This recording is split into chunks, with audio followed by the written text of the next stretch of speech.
የስንዴ ጉዳይ አሁንም ኢትዮጵያ ፖለቲካ ሆኗል። ከስንዴ ነዶ እስከ ስንዴ ምርት መነጋገሪያ ሆኗል።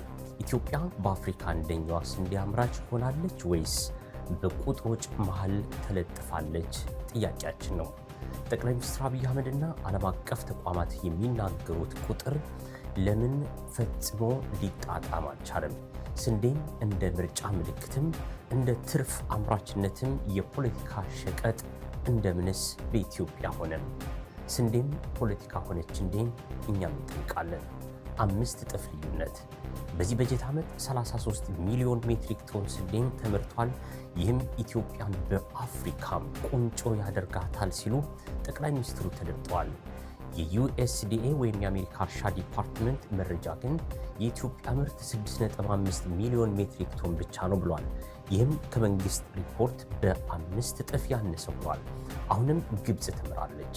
መንግስት ግብፅን በ3 እጥፍ በልጠናል ቢልም የዩኤስዲኤ እና ኢንዴክስ የ2025 መረጃዎች ግን ግብፅ በ9.7 ሚሊዮን ሜትሪክ ቶን አሁንም ከአፍሪካም ቀዳሚ መሆኗን ያሳያል።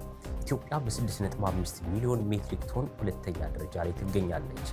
ላኪን ወይስ አስመጪ እያሉ ኢትዮጵያን ጥያቄ ያቀረቡላት ነው። መንግስት ስንዴ ወደ ውጭ መላክ ጀምረናል ይላል። ዓለም አቀፉ የንግድ መረጃዎች ወይም ኦኢሲ ግን ኢትዮጵያም በ2024 እና በ2025 መጀመሪያ ላይ ከጎረቤት ኬንያ፣ ሮማኒያ እና ቱርክ በሚሊዮን የሚቆጠር ዶላር በማውጣት ስንዴ ስትገዛ እንጂ ስትልክ አልመዘገብኩም ብሏል።